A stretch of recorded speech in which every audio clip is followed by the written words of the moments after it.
السلام علیکم فرینڈز، یہ پبلک ایڈمنسٹریشن کا ہمارا تیسرا لیکچر ہے۔ پچھلے لیکچر میں ہم نے جو کلاسیکل تھیوریز اور اپروچز تھے وہ پڑھے تھے، اور اس لیکچر میں ہم لوگ کنٹمپریری تھیوریز اور اپروچز کے بارے میں پڑھیں گے۔ تو اگر آپ نے پچھلے لیکچر نہیں دیکھے تو لنک آپ کے سامنے ہوگا، ٹھیک ہے؟ آپ چینل پہ جا کر کے پچھلے لیکچر بھی آپ دیکھ سکتے ہیں۔ اچھا، کنٹمپریری تھیوریز اور اپروچز میں ہمارے پاس جو ہے وہ دو اپروچز اور تھیوریز ہم پڑھیں گے۔ اس میں ایک ہے ہیومن ریلیشن سکول اور دوسرا جو ہے وہ بیہیویئرل سکول۔ تو اس کے بارے میں ہم لوگ آج پڑھیں گے، ٹھیک ہے؟ اچھا، جہاں تک ہیومن ریلیشن سکول کی بات ہے تو اس کے جو مین کنٹریبیوٹرز ہیں ہیومن ریلیشن سکول کے، وہ ہیں ایلٹن مایو، چیسٹر آئی برنر اور ہربرٹ سائمن، ٹھیک ہے؟ یہ تین سکالرز ہیں ہیومن ریلیشن سکول کے، اور ان کے بارے میں ہم لوگ پڑھیں گے انہوں نے کیا اس کی کنٹریبیوشن جو ہے پبلک ایڈمنسٹریشن میں پیش کی تھی۔ ایکچولی یہ جو ہیومن ریلیشن سکول کی تھیوری اور اپروچز ہیں، یہ بیسیکلی جو کلاسیکل سکول تھا، تو کلاسیکل سکول کے لیے انہوں نے یہ ایز اے رسپانس پیش کیا تھا، ٹھیک ہے؟ اور جو کلاسیکل سکول والے تھنکرز تھے وہ کیا کرتے تھے کہ جو ہیومن ایلیمنٹ تھا کسی بھی آرگنائزیشن میں، ٹھیک ہے، اس کو وہ بالکل اگنور کر دیتے تھے۔ دیکھیں، آپ کو پتہ ہے کہ کلاسیکل سکول کا جو ہم لوگ ٹائم پیریڈ دیکھتے ہیں تو آپ جب اس ٹائم پیریڈ کو تھوڑا غور سے دیکھیں تو وہ ٹائم جو تھا وہ انڈسٹریلائزیشن کا دورہ تھا۔ آپ کو پتہ ہے برٹش نے بہت ساری جو ہے کالونیز بنا رکھی تھیں، اسی طرح یورپین کنٹریز نے مختلف کنٹریز کے اندر جا کر ان کو کالونی بنا دیا تھا، اور امپیریلزم کے تھرو وہاں سے وہ را مٹیریل لے کر اپنے ملکوں میں لے کے جاتے تھے، ٹھیک ہے؟ اور پھر اس سے مٹیریل تیار کر کے واپس انہیں کنٹریز کو جو ہے وہ بیچتے تھے۔ اس کے علاوہ جو لیبر تھے ان کے ساتھ آپ سمجھیں بہت زیادتیاں ہوتی تھیں، ٹھیک ہے؟ ان کو جو ہے وہ پے نہیں دی جاتی تھی، کیپٹلزم کا دورہ تھا۔ مطلب سب سے جو مین مقصد ہوتا تھا کسی بھی امپلائر کا وہ یہ ہوتا تھا کہ وہ زیادہ سے زیادہ آؤٹ پٹ حاصل کرے، ٹھیک ہے؟ اور ورکرز جو ہیں انہیں کم سے کم پے دیں تاکہ جو انڈسٹریلسٹ ہے اسے سب سے زیادہ فائدہ ہو، ٹھیک ہے؟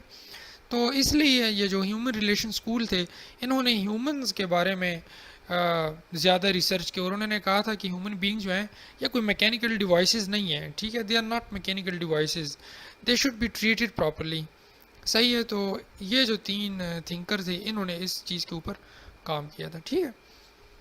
اب ہم لوگ بات کرتے ہیں جو ہیومن ریلیشن سکول ہے، اس کے روٹس جاتے ہیں جی ہوتھورن ایکسپیریمنٹ۔ دیکھیں پچھلی جو لیکچر تھا اس پچھلے لیکچر میں آپ کو میں نے ایک شوول ایکسپیریمنٹ پڑھایا تھا، صحیح ہے؟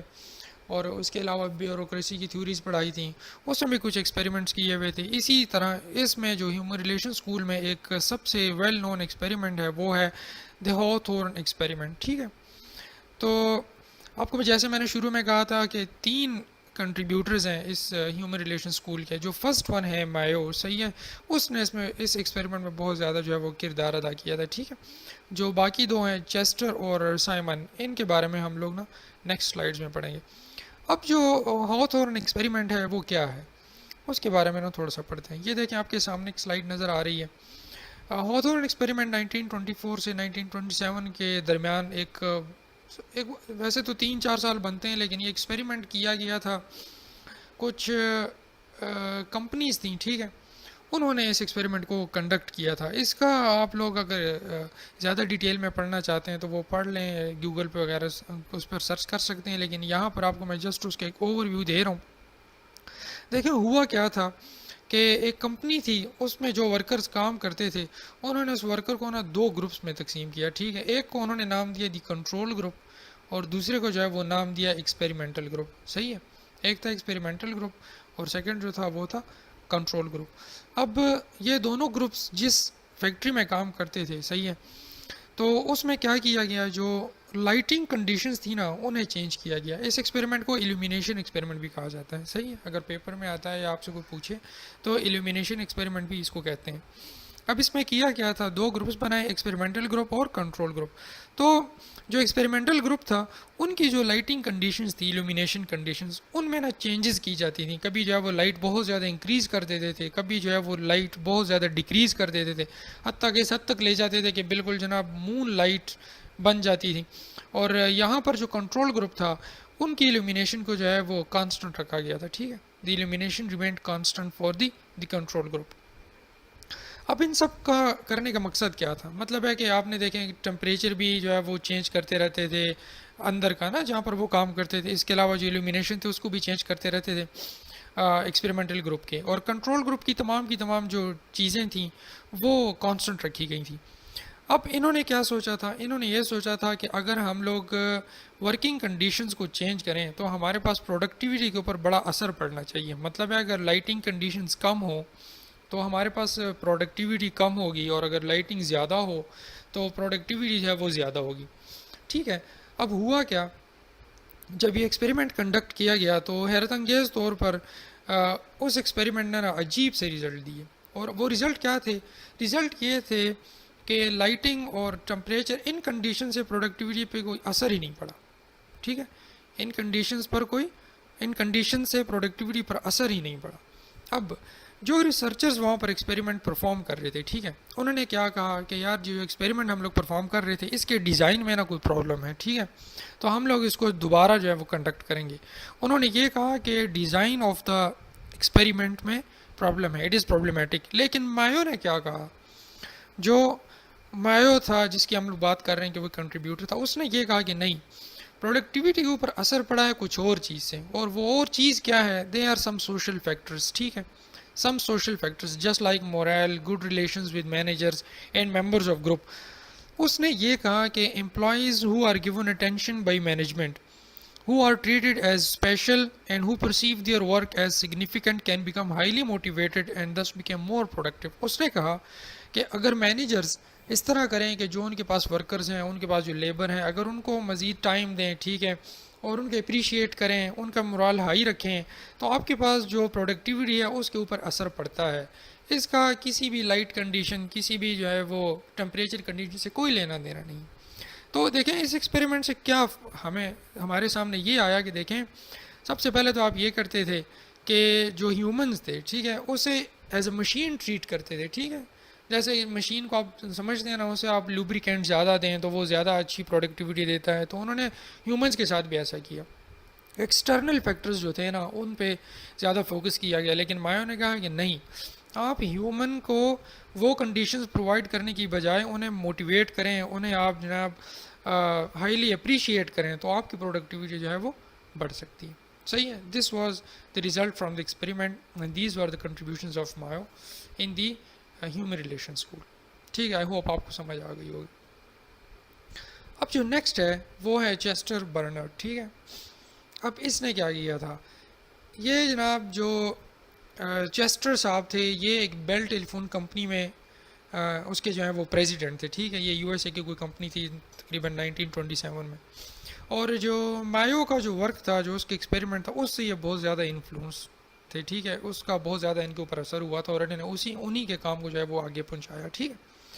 اور انہوں نے یہ کہا کہ جو مینیجر ہے اس کا جو بیہیویئر ہے کسی بھی آرگنائزیشن کے اندر لیبر کے ساتھ، ٹھیک ہے، تو اگر وہ کوآپریٹو ہو تو آپ کی پروڈکٹیوٹی بڑھ سکتی ہے، ٹھیک ہے۔ انہوں نے ایک بک لکھی تھی، صحیح ہے، اور اس بک کا نام تھا the function of the executive, ٹھیک ہے، the function of the executive, یہ بک انہوں نے لکھی تھی۔ اور اس بک میں انہوں نے کیا کہا تھا؟ اس بک میں انہوں نے یہ کہا تھا کہ جو سوشل امپلیکیشنز ہیں یا جو سوشل اسپیکٹس ہیں آرگنائزیشن کے، ٹھیک ہے، تو سائنٹیفک مینجمنٹ تھیوری جو پیش کی گئی تھی اس کے الٹ ہے، ٹھیک ہے۔ مطلب ہے کہ سائنٹیفک مینجمنٹ تھیوری میں انہوں نے بھی بالکل وہی بات کی تھی کہ جناب آپ نے جو ہے وہ آرگنائزیشن میں سوشل فیکٹرز کو زیادہ فوکس دینا ہے بجائے اس کے کہ آپ ہیومن کو جو ہے وہ ایز اے مشین ٹریٹ کریں، ٹھیک۔ اور ان کا جو سب سے میجر ورک تھا، انہوں نے یہ کہا تھا کہ جتنے بھی آپ کے پاس آپریٹرز ہیں یا جتنے بھی آپ ورکرز ہیں انہیں آپ 3 زونز میں جو ہے وہ ڈیوائڈ کر سکتے ہیں۔ دس از ویری امپورٹنٹ، ٹھیک ہے۔ انہوں نے کہا تھا کہ آپ جو ورکرز ہیں کسی بھی آرگنائزیشن میں انہیں آپ 3 زونز میں جو ہے وہ ڈیوائڈ کر سکتے ہیں۔ اب وہ 3 زونز کیا ہیں؟ وہ 3 زونز جو ہیں وہ ہیں دا زون آف ایکسیپٹنس، یہ والا جو آپ کو نظر آ رہا ہے، ٹھیک ہے، یہ دا زون آف ایکسیپٹنس، اس کے بعد ہے the zone of indifference, and the third one is the zone of rejection, ٹھیک ہے۔ اب یہ 3 زونز ہیں جو چیسٹر نے اپنی بک کے اندر بتائے ہیں، ٹھیک ہے۔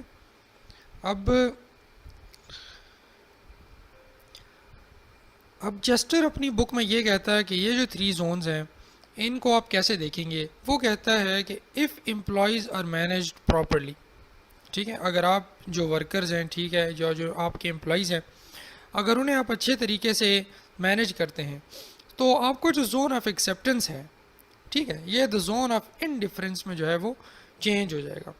اس کا یہ مطلب ہوا کہ جو مینیجر ہے اور جو ورکر ہے، اگر ان کے درمیان بہت زیادہ کوآپریشن ہے، ٹھیک ہے، تو ٹالرنس کا جو مادہ ہے، برداشت کا مادہ، وہ بہت زیادہ بڑھ جاتا ہے، اور کوئی بھی چیز جو مینیجر اپنے ورکرز کو کہتا ہے، ٹھیک ہے، وہ اس چیز کو آرام سے اور تسلی سے مانیں گے، ٹھیک ہے، ان میں کوئی ڈفرینس نہیں رہتا، ان کے فیصلوں میں کوئی ڈفرینس نہیں رہتا، ان کے آپس میں اختلافات بہت زیادہ کم ہو جاتے ہیں، ٹھیک ہے۔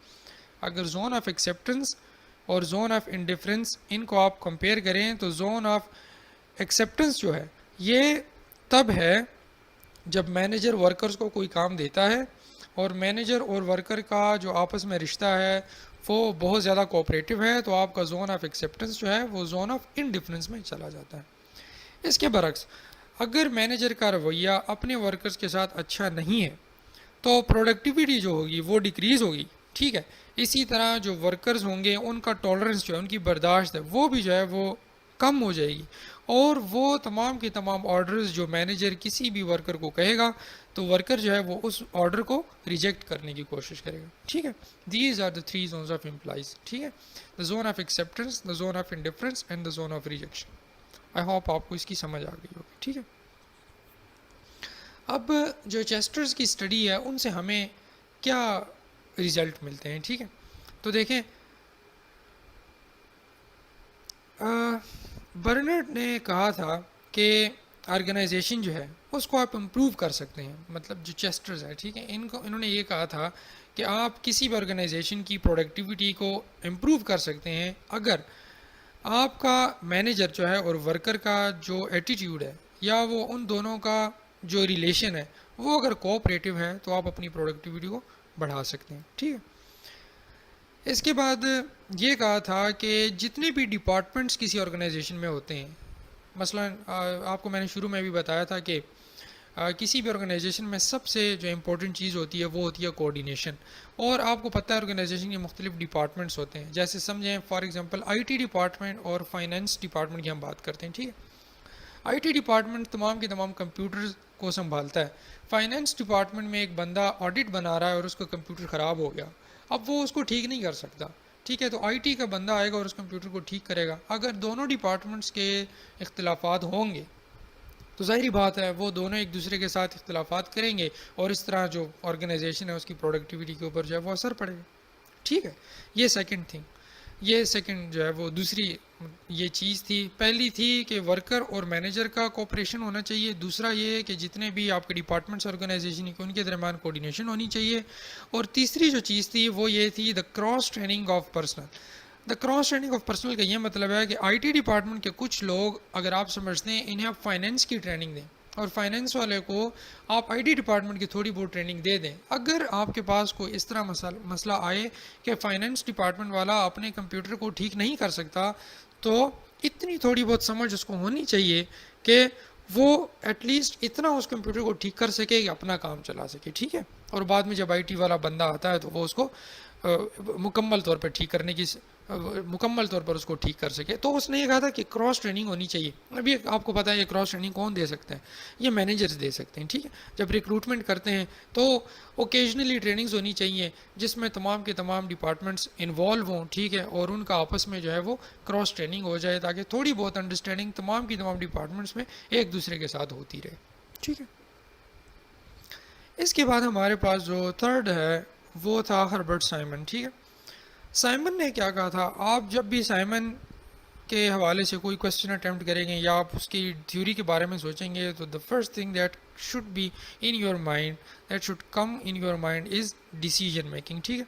ہربرٹ سائمن نے سب سے زیادہ کام جو کیا تھا وہ کیا تھا ڈیسیجن میکنگ پہ۔ اس نے کیا کہا تھا کہ دیکھیں جو کلاسیکل اسکول ہے اس نے آؤٹ پٹ کو انکریز کرنے کی بات کی تھی، ٹھیک ہے، اور ہیومن بینگ کو ویسے انہوں نے اگنور کیا تھا، لیکن آپ یہ یاد رکھیں کہ تمام ہیومن بینگز جو ہوتے ہیں ان کی مینٹلٹی میں، ان کی نالج میں، ان کے کوگنیشن میں یہ فرق ہوتا ہے.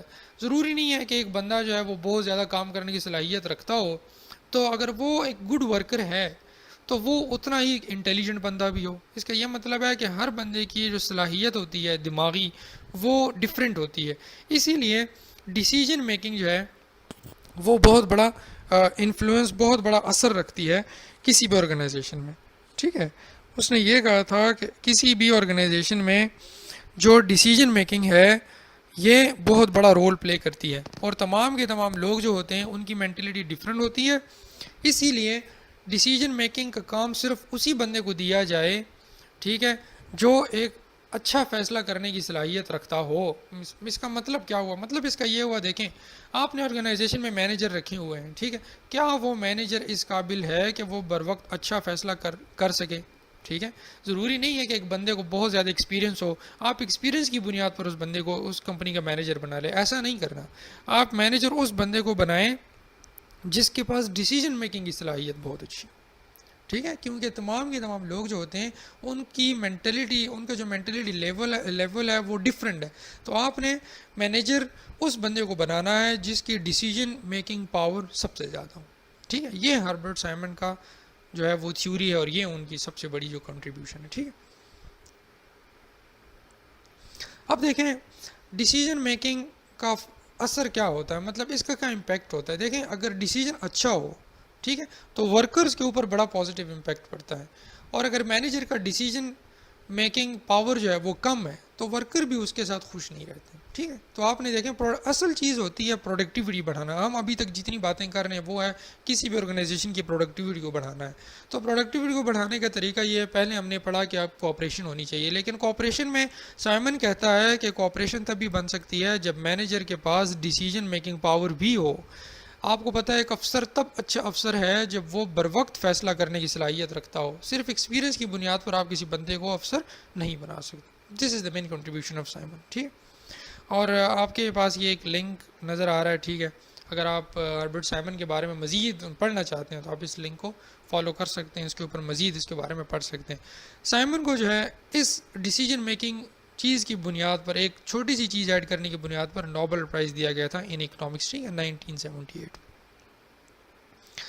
نیکسٹ جو ہمارے پاس ہے وہ اب آتا ہے دی بیہیویئرل اسکول. ٹھیک ہے، ہیومن ریلیشن اسکول ختم ہو گیا، اب ہم بات کر رہے ہیں دی بیہیویئرل اسکول پر.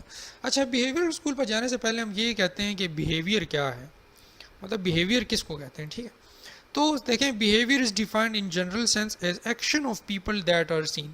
ٹھیک ہے، ایک بندہ کس قسم کی ایکشنز پرفارم کرتا ہے، وہ کس طرح کے کام کرتا ہے، اس کام کرنے کے طریقے سے اس کا بیہیویئر ظاہر ہوتا ہے. For example we can see the behaviour of a person who violates traffic signal اور who litters around. From this behavior we can infer his perceptions and attitudes to rules and cleanliness respectively. کہتے ہیں ایک بندہ ہے، ٹھیک ہے، وہ traffic signal کو وائلیٹ کرتا ہے، یا دوسرا بندہ ہے وہ گند پھیلاتا ہے. ٹھیک ہے، تو اس سے ہم اس بندے کے بیہیویئر کا جو ہے وہ اندازہ لگا سکتے ہیں کہ جو بندہ ٹریفک سگنل کو وائلیٹ کرتا ہے اس کا جو ایٹیٹیوڈ ہے رولز کی طرف وہ بڑا جو ہے وہ نیگیٹو ہے. اسی طرح جو دوسرا بندہ گند پھیلاتا ہے ہم اس کے ایکشن سے یہ اندازہ لگا سکتے ہیں کہ یہ بندہ اندرونی طور پہ جو ہے یہ زیادہ صفائی پسند نہیں ہے. ٹھیک ہے، تو یہ ہے بیہیویئر. اب بیہیویئرل اسکول میں کیا کیا ہے، بیہیویئرل اسکول کے جو مین کنٹریبیوٹرز یہاں پر ہم دو پڑھیں گے. ایک ہے Douglas McGregor and the second one is Abraham Maslow. ٹھیک ہے، ان دو کنٹریبیوٹرز کو ہم لوگ پڑھیں گے. اچھا جی، سب سے پہلے ہم لوگ پڑھتے ہیں دی ڈوگلاس میکگریگر، اس کی تھیوری. انہوں نے جناب ایک تھیوری پیش کی تھی اور اس کا نام ہے the theory X and theory Y. ٹھیک ہے، اب تھیوری ایکس اور تھیوری وائی جو ہے میکگریگر کی وہ کیا کہتی ہے. تھیوری ایکس جو ہے وہ ہے negative.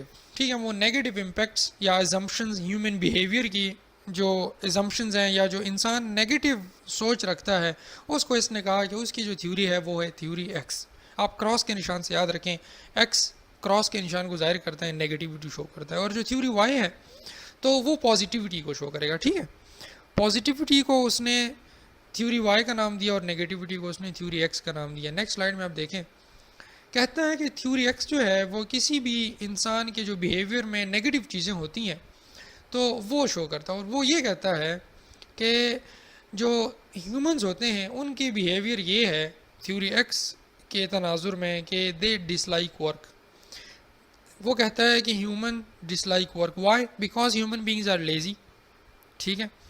And they avoid work. ٹھیک ہے، وہ لیزی ہوتے ہیں اسی لیے وہ کام چور بن جاتے ہیں اور وہ کام کرنا پسند نہیں کرتے. دوسری جو چیز ہے اس نے یہ کہا تھا کہ دے اوائڈ رسپانسبلٹی. ہیومنز جو ہیں ان کے بیہیویئر میں یہ بھی چیز ہے، کچھ ہیومن جو ہوتے ہیں وہ رسپانسبلٹی کو اوائڈ کرتے ہیں. کیوں؟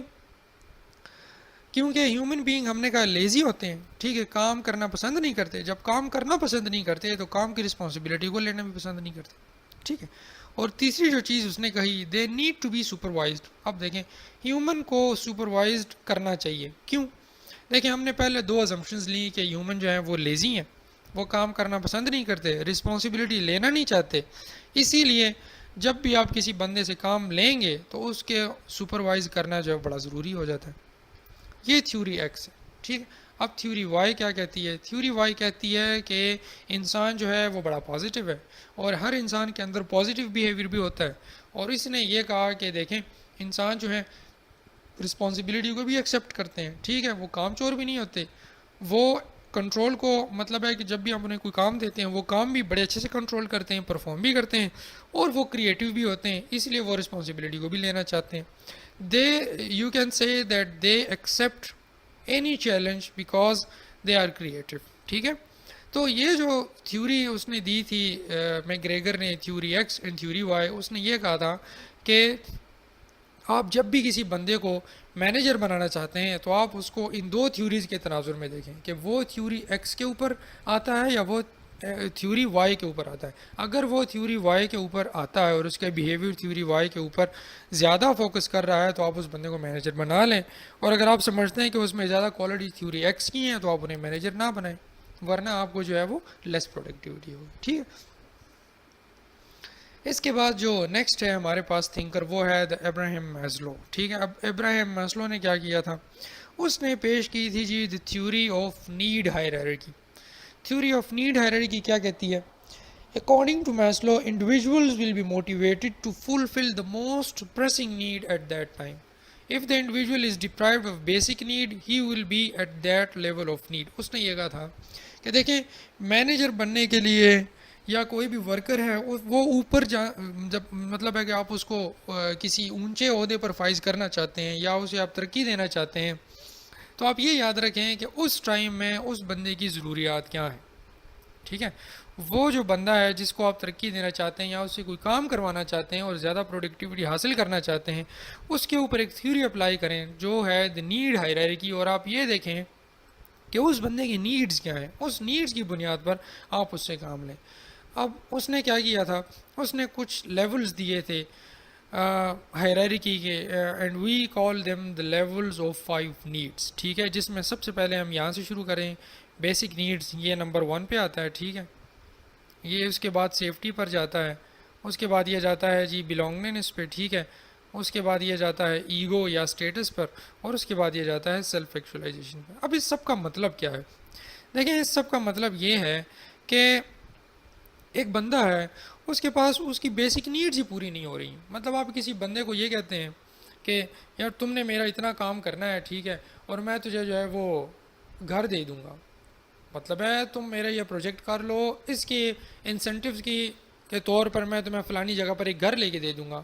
اب وہ بندہ جب اس کی بیسک نیڈز ہی پوری نہیں ہو رہی ہیں، اس کے پاس کوئی کھانے کو چیز نہیں ہے، ٹھیک ہے، تو وہ بندہ گھر کو کیا کرے؟ سب سے پہلے اس کا پیٹ بھریں. ٹھیک ہے. وہ اس کی سب سے زیادہ نیڈ ہے. تو مطلب ہے کہ بیسک نیڈز تب جب آپ اس کی پوری کریں گے اس کے بعد آپ اس کے نیکسٹ لیول پر جائیں. فار ایگزامپل بیسک نیڈ جو ہے وہ ہے فوڈ، کلاتھنگ، شیلٹر. ٹھیک ہے. اگر ایک بندہ ہے وہ بھوکا ہے، ٹھیک ہے، اس کے پاس کھانے کو کچھ نہیں ہے، تو آپ اس کو کہتے ہیں کہ یار میں جو ہے وہ تجھے سیفٹی فراہم کرتا ہوں اس جگہ پر جہاں پہ تو کام کر رہا ہے، تجھے میں ایک الگ کمرہ لے کے دے دوں گا، تو یہاں پر رہ، ٹھیک ہے، یہاں پر کام کرو، یہاں پہ تمہیں کوئی تنگ نہیں کرے گا. وہ کہے گا نہیں مجھے سیفٹی نہیں چاہیے، سب سے پہلے مجھے کوئی کھانے کو چیز چاہیے. ٹھیک ہے. جب آپ اس کی بیسک نیڈز پوری کرتے ہیں تب آپ اس کو جو ہے وہ سیفٹی دیں.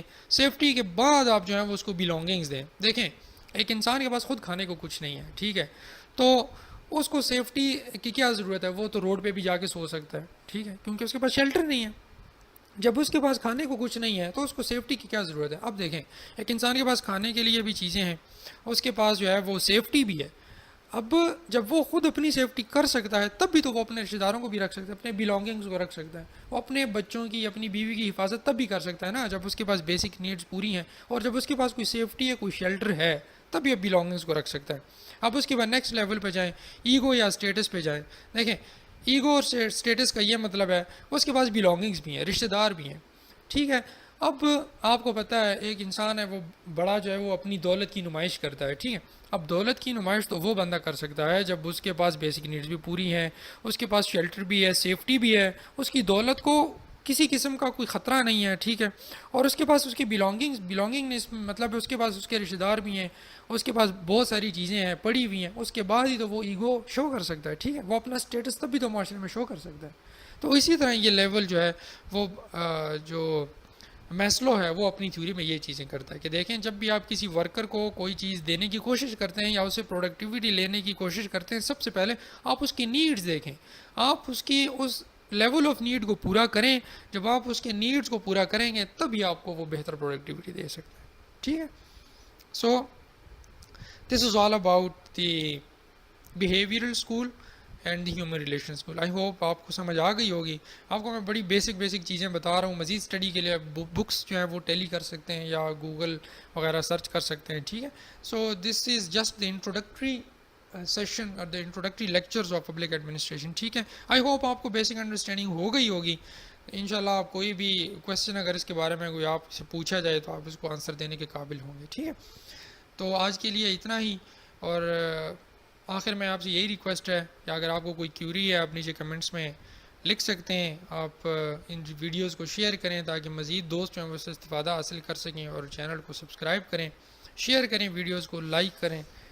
تو اپنا خیال رکھیے. نیکسٹ ویڈیو میں انشاءاللہ پھر ملاقات ہوگی کسی نئے ٹاپک کے ساتھ. اپنا خیال رکھیے. اللہ حافظ.